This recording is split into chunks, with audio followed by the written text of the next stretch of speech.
But Hariram sir, ಯಾವಾಗೆಲ್ಲ ಈ ಒಪ್ಪಂದದ ಬಗ್ಗೆ ಪ್ರಶ್ನೆ ಕೇಳಲಾಗ್ತಾ ಇತ್ತು, ಇನ್ಕ್ಲೂಡಿಂಗ್ ಸಿದ್ದರಾಮಯ್ಯನವರು ಉತ್ತರ ಬರ್ತಿದ್ದು ಯಾವ್ದ್ರಿ ಒಪ್ಪಂದ, ಯಾವ ಒಪ್ಪಂದನೂ ಇಲ್ಲ, ಯಾರು ಹೇಳಿದ ಒಪ್ಪಂದ ಆಗಿದೆ, ಇತ್ಯಾದಿ ಇತ್ಯಾದಿ. ಡಿ ಕೆ ಶಿವಕುಮಾರ್ ಅವರು ಓಪನ್ ಆಗಿ ಹೇಳೇ ಬಿಟ್ರು, ಇದೊಂದು ರೀತಿಯಲ್ಲಿ ಅನ್ಸೆಟ್ ಟ್ರೂತ್ ಥರ ಇದ್ದಿದ್ದು ಇವಾಗ ಸೆಟ್ ಟ್ರೂತ್ ಆಗೋಯ್ತು, ಒಪ್ಪಂದ ಆಗಿದೆ ಅಂತ ಹೇಳಿ. ಹಿಂಗೆ ಬಹಿರಂಗವಾಗಿ ಹೇಳಿಕೆ ಶುರು ಆದ್ಮೇಲೆ ಇನ್ನೂ ತೇಪೆ ಹಚ್ಚಲಿಕ್ಕೆ ಕಾಂಗ್ರೆಸ್ ಹತ್ರ ಬಹುಶಃ ಆಪ್ಷನ್ಗಳು ಉಳಿದಿಲ್ಲ. ಒಂದು ಬಹುಶಃ ನೀವು ಹೇಳಿದಾಗೆ ಏನಾಗಿದೆ ಅಂದರೆ ಮೊದಲಿಂದಲೂ ಕೂಡ ಅಂತೆಕಂತೆಗಳು ಮೊದಲಿಂದಲೂ ಕೂಡ ಇದ್ದಾವೆ. ಏನು ಹೈಕಮಾಂಡಲ್ಲಿ ಇವ್ರಿಗೂ 50-50 ಅಂತ ಹೇಳಿದ್ದಾರೆ, ಇವರು ಅರ್ಧ ಅವ್ರ ಅರ್ಧ ಅಂತೇಳಿ. ಮತ್ತು ಇತ್ತೀಚೆಗೆ CM ಬದಲಾವಣೆಯ ವಿಷಯವನ್ನು ತಗೊಂಡಾಗ ಆ ಗುಂಪು ಈ ಗುಂಪು ಎರಡು ಗುಂಪುಗಳು ಆ ವಿಷಯವನ್ನು ಮಾತಾಡ್ತಾ ಬಂದರು. ಆದರೆ ಅಧಿಕೃತವಾಗಿ ಕಾಂಗ್ರೆಸ್ ಪಕ್ಷ ಅದನ್ನು ಎಲ್ಲೂ ಹೇಳ್ಕೊಂಡಿಲ್ಲ. ಆಮೇಲೆ ಅಧಿಕೃತವಾಗಿ ಬಹುಶಃ ಇವತ್ತಿನವರೆಗೂ ಕೂಡ ಯಾರೂ ಅದನ್ನು ಹೇಳ್ತಿಲ್ಲ. ಇವರು ನಮ್ಮ ಮುಂದೆ ಹೇಳಿದ್ರು ಹೇಳಿದ್ರು ಅಂತ ಹೇಳ್ತಾ ಇರೋ ಒಂದು. ಮತ್ತು ಎರಡನೇದು ನನಗೆ ಆಶ್ಚರ್ಯ ಅನಿಸೋದು, ಈಗ ಸಿದ್ದರಾಮಯ್ಯ ಅವರು ಅಸೆಂಬ್ಲಿಯಲ್ಲೂ ಕೂಡ ಮಾತಾಡ್ತಾ ಹೇಳಿದ್ರು ಏನಂತ, ನಾನು 2ನೇ ಬಾರಿ ಮುಖ್ಯಮಂತ್ರಿ ಆಗಿರೋದು ಅಂತ. ಭಾಳ ಒಳ್ಳೆಯದು. ಮತ್ತು ನಮ್ಮ ಹಿರಿಯರು ಕೂಡ ಮಾತಾಡ್ತಾ ಹೇಳಿದ್ರು, ಒಂದು ಅಹಿಂದ ಸಿದ್ದರಾಮಯ್ಯ ಅಂದರೆ ಅಹಿಂದ ಅಂತ, ಅಹಿಂದ ಅಂದರೆ ಸಿದ್ದರಾಮಯ್ಯ ಅಂತ. ಅಂದರೆ ಸಿದ್ದರಾಮಯ್ಯರು ಅಂದರೆ ಅಲ್ಪಸಂಖ್ಯಾತರು, ಹಿಂದುಳಿದವರು ಮತ್ತು ದಲಿತರ ನಾಯಕ ಅನ್ನುವಂಥ ಒಂದು ಅವ್ರನ್ನ ನಾವು ಐಡೆಂಟಿಫೈ ಮಾಡೋದು. ಆದರೆ ನನಗೆ ಪ್ರಶ್ನೆ ಏನಪ್ಪ ಅಂದರೆ, ಒಂದು ಸಿದ್ದರಾಮಯ್ಯ ಮತ್ತು ಎರಡನೇದು ಕಾಂಗ್ರೆಸ್, ಇಬ್ಬರೂ ಮಾತಾಡಬೇಕಾದ್ರೆ ಹೇಳೋದೇನು, ನಾವು ದಲಿತ ಪರ, ನಾವು ದಲಿತರವಾಗೇ ಇರತಕ್ಕಂಥವ್ರು, ನಾವು ದಲಿತರ ವಾಯ್ಸ್ ಅಂತ ನಾನು ಕೇಳೋವಂಥದ್ದು. ನೀವು ನೋಡಿ, ಇಡೀ ರಾಜ್ಯದ ಬಹಳ ಮುಖ್ಯವಾಗಿ ಈ ಕಳೆದ ಚುನಾವಣೆಯಲ್ಲಿ ಅತಿ ಹೆಚ್ಚು ಓಟ್ಗಳನ್ನು ಹಾಕಿರ್ತಕ್ಕಂಥದ್ದು ಮುಸಲ್ಮಾನರು, more than 90%. Congress more than 70% ದಲಿತರು ಓಟ್ ಹಾಕಿದ್ದಾರೆ. ನಾನು ಹಾಗಂತೇಳಿ ಬೇರೆ ಸಮುದಾಯಗಳು ಓಟ್ ಹಾಕಿಲ್ಲ ಅಂತ ಹೇಳ್ತಾ ಇಲ್ಲ. Comparatively if you compare to other communities, ಈ ಎರಡು ಕಮ್ಯುನಿಟಿಗಳು ಕೂಡ ಅತಿ ಹೆಚ್ಚು ಮತದಾನವನ್ನು ಕಾಂಗ್ರೆಸ್ ಪಕ್ಷಕ್ಕೆ ಕೊಟ್ಟಿದ್ದಾರೆ. ಮತ್ತು ಇವತ್ತು ಮಾತ್ರ ಅಲ್ಲ, ಕಳೆದ 70 ಇತಿಹಾಸದ 51ರ ನಂತರ ಚುನಾವಣೆಯಿಂದ ಪ್ರತಿ ಬಾರಿ ಕೂಡ ಹಾಕ್ಕೊಂಡಿದ್ದಾರೆ. ಮತ್ತು ಸಿದ್ದರಾಮಯ್ಯ ಅಹಿಂದ ಅಂತಾರೆ. ಅಂದರೆ ಈಗ ಕೂಡ ನೋಡಿ, ನೀವು ಸಿದ್ದರಾಮಯ್ಯ ಬಿಟ್ಟರೆ ನೆಕ್ಸ್ಟು DKಶಿ ಅಂತ ನೋಡಿ. ಒಂದು ಇಡೀ ನಮ್ಮ ರಾಜ್ಯದ ಇತಿಹಾಸ ನೋಡಿದಾಗ ಲಿಂಗಾಯತರು ಇಲ್ಲಿವರೆಗೂ 10 ಜನ CMಗಳಾಗಿದ್ದಾರೆ ಕರ್ನಾಟಕ ಇಡೀ ಒಟ್ಟು ಆಡಳಿತದ ಪೈಕಿ. ಅವರು ಒಟ್ಟು ಆಡಳಿತದ ಪೈಕಿ 45% ಕಾಲ, ಒಟ್ಟು ರಾಜ್ಯದಲ್ಲಿ ಒಟ್ಟು ಕಾಲದ ಅವಧಿಯೊಳಗೆ 45% of the time has been ruled by the Lingayat chief ministers. ಆಮೇಲೆ ಒಕ್ಕಲಿಗರು ಸುಮಾರು 4 ಜನ ಮುಖ್ಯಮಂತ್ರಿಗಳಾಗಿದ್ದಾರೆ. ಇವರು 34%, 33.3% ಆಲ್ಮೋಸ್ಟ್ ಅಷ್ಟು ಪರ್ಸೆಂಟ್ ಕಾಲ. ಅಂದರೆ ಇವರಿಬ್ಬರು ಸೇರಿದ್ರೆ it is almost comes to 75%. ಮುಕ್ಕಾಲು ಕಾಲಘಟ್ಟವನ್ನ ರಾಜ್ಯವನ್ನ ಇವರೇ ಆಳಿದ್ದಾರೆ. ಮಹಿಳೆಯರು 0%. ಅದನ್ನ ಹೇಳಕ್ ಬಂದೆ, ಮಹಿಳೆಯರು 0%, ದಲಿತರು 0%. ಅಹಿಂದ ಸಮುದಾಯಕ್ಕೆ ಮಹಿಳೆಯರು 0%, ದಲಿತರು 0%, ಮುಸಲ್ಮಾನರು 0%. ಮತ್ತೆ ಇವರು ಅಹಿಂದ ಅನ್ನೋದನ್ನ ನನಗನ್ಸುತ್ತೆ ಸಿದ್ದರಾಮಯ್ಯ ಅವರು ಆನು ತೆಗೆದ್ಬಿಟ್ಟು ದಾನು ತೆಗೆದ್ಬಿಟ್ಟು ಬರೀ ಹೀ ಅನ್ಕೊಂಡ್ರೆ ಚೆನ್ನಾಗಿರ್ತದೆ. ಯಾಕಂದ್ರೆ ಈಗ ಅವ್ರಿಗೆ ನಿಜವಾಗ್ಲೂ ಅಹಿಂದ ಅನ್ನುವಂತ ನಾಯಕ ಅನ್ಸಿದ್ರೆ ಅವ್ರಿಗೆ, ನೋಡಪ್ಪ ನಾನು ಒಂದು ಬಾರಿ ಮುಖ್ಯಮಂತ್ರಿ ಆಗಿದ್ದೆ, ಮತ್ತೆ ಈಗಲೂ ಕೂಡ ಅರ್ಧ ಅವಧಿ ಮುಗಿದೋಗಿದೆ, ಈಗ ಯಾರಾದರೂ ನೀವು ದಲಿತರು ಇಷ್ಟು ಧಾರಾಳವಾಗಿ ನಮಗೆ ಓಟನ್ನ ಹಾಕಿದಿರಿ, ಪರಮೇಶ್ವರ್ ಇದ್ದಾರೆ, KH ಮುನಿಯಪ್ಪ ಇದ್ದಾರೆ, ಮಹಾದೇವಪ್ಪನವರು ಇದ್ದಾರೆ, ಇನ್ನೂ ಅನೇಕ ಜನ ದಲಿತರು ನಾಯಕರುಗಳು, ಯಾರು ಬೇಡ ಆಯ್ತು, ಅತಿ ಸೀನಿಯರ್ ಆಗಿರ್ತಕ್ಕಂಥ ಮಲ್ಲಿಕಾರ್ಜುನ ಖರ್ಗೆ ಅವರು ಇಡೀ ಮುಕ್ಕಾಲು ಆಯುಷನ್ನು ಕಾಂಗ್ರೆಸ್ಗೆ ದುಡಿದಿದ್ದಾರೆ, ಇವ್ರನ್ನ ಯಾರನ್ನಾದ್ರೂ ಕರ್ಕೊಂಡ್ಬಂದು ಮುಖ್ಯಮಂತ್ರಿ ಮಾಡ್ತೀನಿ ಅಥವಾ ಹೈಕಮಾಂಡ್ ಮಾಡ್ಲಿ ಅನ್ನುವಂತ ಮಾತು ಇವತ್ತು ಕೂಡ ಬರ್ತಾ ಇಲ್ವಲ್ಲ. ಡೈರೆಕ್ಟ್ ಆಗಿ ಹೇಳ್ತಿಲ್ಲ ಸರ್, ಬಟ್ ಅಶೋಕ್ ಗೌಡ್ರಿಗೂ ಗೊತ್ತಿರ್ಬೋದು, ಪ್ರದೀಪ್ ಸರ್ಗೂ ಗೊತ್ತಿರ್ಬೋದು, ಇದನ್ನ ಧಾರಾಳ ಮನಸ್ಸಿನಿಂದ ಹೇಳ್ತಾರೋ ಇಲ್ಲೋ ಗೊತ್ತಿಲ್ಲ ಸಿದ್ದರಾಮಯ್ಯನವರು, ಆದ್ರೆ ಪ್ರೊಟೆಕ್ಟಿವ್ ಕಾರ್ಡ್ ಆಗಿ ಬಳಕೆ ಮಾಡ್ಕೊಳ್ತಿದ್ದಾರೆ ಅಂತ ಹೇಳಿ. DK ಶಿವಕುಮಾರ್ ಅವರಿಗೆ ಕೊಡೋದು ಬೇಡ, ಯಾಕೆ ಅಂತಂದ್ರೆ ಪರಮೇಶ್ವರ್ ಅವರಿದ್ದಾರೆ, ಹಾಗೆ ಹಿಂದುಳಿದ ಸಮುದಾಯದ ಅನೇಕರಿದ್ದಾರೆ. DK ಶಿವಕುಮಾರ್ ಅವರಿಗೆ ಹೋಗೋ ಆಪರ್ಚುನಿಟಿಯನ್ನು ತಪ್ಪಿಸ್ಲಿಕ್ಕೆ ಪ್ರೊಟೆಕ್ಟಿವ್ ಕಾರ್ಡ್ ಆಗಿ ಬಳಕೆ ಮಾಡ್ಕೊಳ್ತಿದ್ದಾರೆ ಅನ್ನೋ ಆರೋಪ ಇದೆ. ನಿಜಾನ ಸುಳ್ಳು ನನಗೆ ಗೊತ್ತಿಲ್ಲ. ಖಂಡಿತ ಅದು ನಿಜ. ಅದು ಇಬ್ರು ನಾಯಕರುಗಳು ದಲಿತ ಮತ್ತು ಮುಸ್ಲಿಮನ್ನ ಒಂದು ಪ್ರೊಟೆಕ್ಟಿವ್ ಕಾರ್ಡ್ ಆಗಿ ಬಳಸ್ತಾ ಇದ್ದಾರೆ ಹೊರತು ನಿಜವಾಗ್ಲೂ ಅವ್ರ ಬಗ್ಗೆ ಯಾರಿಗೂ ಕಾಳಜಿ ಇಲ್ಲ. ಈಗ ಉದಾಹರಣೆಗೆ DK ಶಿವಕುಮಾರ್ ಅವರು, ಈಗ ಏನಂದ್ರೆ, ಈಗ ನಮ್ಮ ಸಂವಿಧಾನ ಸರ್ವರಿಗೂ ಸಮಪಾಲು ಸರ್ವರಿಗೂ ಸಮಬಾಳು.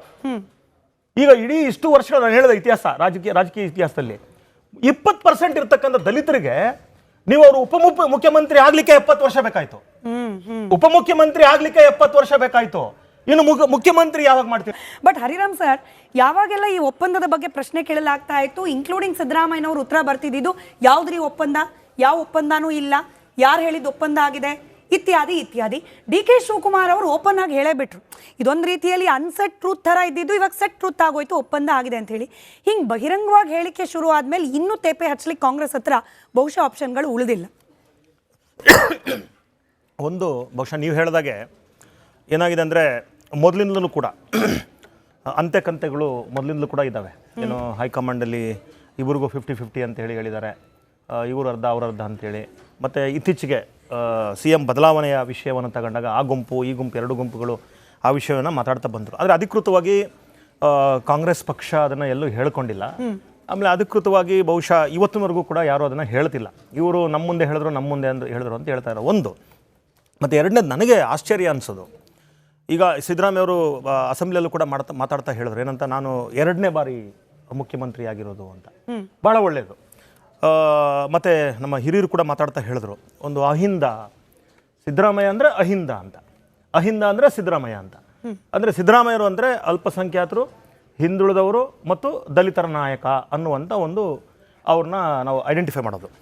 ಆದರೆ ನನಗೆ ಪ್ರಶ್ನೆ ಏನಪ್ಪ ಅಂದರೆ, ಒಂದು ಸಿದ್ದರಾಮಯ್ಯ ಮತ್ತು ಎರಡನೇದು ಕಾಂಗ್ರೆಸ್, ಇಬ್ಬರೂ ಮಾತಾಡಬೇಕಾದ್ರೆ ಹೇಳೋದೇನು, ನಾವು ದಲಿತ ಪರ, ನಾವು ದಲಿತರವಾಗೇ ಇರತಕ್ಕಂಥವ್ರು, ನಾವು ದಲಿತರ ವಾಯ್ಸ್ ಅಂತ. ನಾನು ಕೇಳುವಂಥದ್ದು, ನೀವು ನೋಡಿ, ಇಡೀ ರಾಜ್ಯದ ಬಹಳ ಮುಖ್ಯವಾಗಿ ಈ ಕಳೆದ ಚುನಾವಣೆಯಲ್ಲಿ ಅತಿ ಹೆಚ್ಚು ಓಟ್ಗಳನ್ನು ಹಾಕಿರ್ತಕ್ಕಂಥದ್ದು ಮುಸಲ್ಮಾನರು, more than 90%. Congress more than 70% ದಲಿತರು ಓಟ್ ಹಾಕಿದ್ದಾರೆ. ನಾನು ಹಾಗಂತೇಳಿ ಬೇರೆ ಸಮುದಾಯಗಳು ಓಟ್ ಹಾಕಿಲ್ಲ ಅಂತ ಹೇಳ್ತಾ ಇಲ್ಲ. Comparatively if you compare to other communities, ಈ ಎರಡು ಕಮ್ಯುನಿಟಿಗಳು ಕೂಡ ಅತಿ ಹೆಚ್ಚು ಮತದಾನವನ್ನು ಕಾಂಗ್ರೆಸ್ ಪಕ್ಷಕ್ಕೆ ಕೊಟ್ಟಿದ್ದಾರೆ. ಮತ್ತು ಇವತ್ತು ಮಾತ್ರ ಅಲ್ಲ, ಕಳೆದ 70 ಇತಿಹಾಸದ 51 ನಂತರ ಚುನಾವಣೆಯಿಂದ ಪ್ರತಿ ಬಾರಿ ಕೂಡ ಹಾಕ್ಕೊಂಡಿದ್ದಾರೆ. ಮತ್ತು ಸಿದ್ದರಾಮಯ್ಯ ಅಹಿಂದ ಅಂತಾರೆ. ಅಂದರೆ ಈಗ ಕೂಡ ನೋಡಿ, ನೀವು ಸಿದ್ದರಾಮಯ್ಯ ಬಿಟ್ಟರೆ ನೆಕ್ಸ್ಟು DKಶಿ ಅಂತ ನೋಡಿ. ಒಂದು ಇಡೀ ನಮ್ಮ ರಾಜ್ಯದ ಇತಿಹಾಸ ನೋಡಿದಾಗ ಲಿಂಗಾಯತರು ಇಲ್ಲಿವರೆಗೂ 10 ಜನ CMಗಳಾಗಿದ್ದಾರೆ ಕರ್ನಾಟಕ ಇಡೀ ಒಟ್ಟು ಆಡಳಿತದ ಪೈಕಿ. ಅವರು ಒಟ್ಟು ಆಡಳಿತದ ಪೈಕಿ 45% ಕಾಲ, ಒಟ್ಟು ರಾಜ್ಯದಲ್ಲಿ ಒಟ್ಟು ಕಾಲದ ಅವಧಿಯೊಳಗೆ 45% of the time has been ruled by the Lingayat chief ministers. ಆಮೇಲೆ ಒಕ್ಕಲಿಗರು ಸುಮಾರು 4 ಜನ ಮುಖ್ಯಮಂತ್ರಿಗಳಾಗಿದ್ದಾರೆ. ಇವರು 34%, 33.3% ಆಲ್ಮೋಸ್ಟ್ ಅಷ್ಟು ಪರ್ಸೆಂಟ್ ಕಾಲ. ಅಂದರೆ ಇವರಿಬ್ಬರು ಸೇರಿದ್ರೆ it is almost comes to 75%.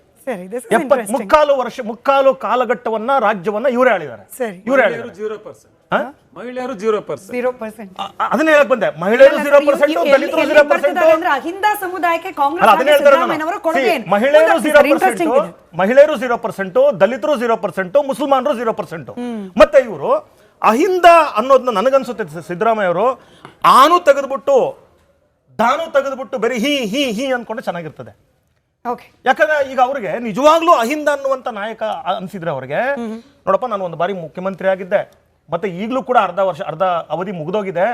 ಈಗ ಯಾರಾದರೂ ನೀವು ದಲಿತರು ಇಷ್ಟು ಧಾರಾಳವಾಗಿ ನಮಗೆ ಓಟನ್ನ ಹಾಕಿದಿರಿ, ಪರಮೇಶ್ವರ್ ಇದ್ದಾರೆ, KH ಮುನಿಯಪ್ಪ ಇದ್ದಾರೆ, ಮಹಾದೇವಪ್ಪನವರು ಇದ್ದಾರೆ, ಇನ್ನೂ ಅನೇಕ ಜನ ದಲಿತರು ನಾಯಕರುಗಳು, ಯಾರು ಬೇಡ ಆಯ್ತು, ಅತಿ ಸೀನಿಯರ್ ಆಗಿರ್ತಕ್ಕಂಥ ಮಲ್ಲಿಕಾರ್ಜುನ ಖರ್ಗೆ ಅವ್ರು ಇಡೀ ಮುಕ್ಕಾಲು ಆಯುಷನ್ನು ಕಾಂಗ್ರೆಸ್ಗೆ ದುಡಿದಿದ್ದಾರೆ. ಇವ್ರನ್ನ ಯಾರನ್ನಾದ್ರೂ ಕರ್ಕೊಂಡ್ಬಂದು ಮುಖ್ಯಮಂತ್ರಿ ಮಾಡ್ತೀನಿ ಅಥವಾ ಹೈಕಮಾಂಡ್ ಮಾಡ್ಲಿ ಅನ್ನುವಂತ ಮಾತು ಇವತ್ತು ಕೂಡ ಬರ್ತಾ ಇಲ್ವಲ್ಲ. ಡೈರೆಕ್ಟ್ ಆಗಿ ಹೇಳ್ತಿಲ್ಲ ಸರ್, ಬಟ್ ಅಶೋಕ್ ಗೌಡ್ರಿಗೂ ಗೊತ್ತಿರ್ಬೋದು, ಪ್ರದೀಪ್ ಸರ್ಗೂ ಗೊತ್ತಿರ್ಬೋದು, ಇದನ್ನ ಧಾರಾಳ ಮನಸ್ಸಿನಿಂದ ಹೇಳ್ತಾರೋ ಇಲ್ಲೋ ಗೊತ್ತಿಲ್ಲ ಸಿದ್ದರಾಮಯ್ಯನವರು. ಆದ್ರೆ ಪ್ರೊಟೆಕ್ಟಿವ್ ಕಾರ್ಡ್ ಆಗಿ ಬಳಕೆ ಮಾಡ್ಕೊಳ್ತಿದ್ದಾರೆ ಅಂತ ಹೇಳಿ ಡಿ ಕೆ ಶಿವಕುಮಾರ್ ಅವ್ರಿಗೆ ಕೊಡೋದು ಬೇಡ. ಯಾಕೆ ಅಂತಂದ್ರೆ ಪರಮೇಶ್ವರ್ ಅವರಿದ್ದಾರೆ, ಹಾಗೆ ಹಿಂದುಳಿದ ಸಮುದಾಯದ ಅನೇಕರಿದ್ದಾರೆ.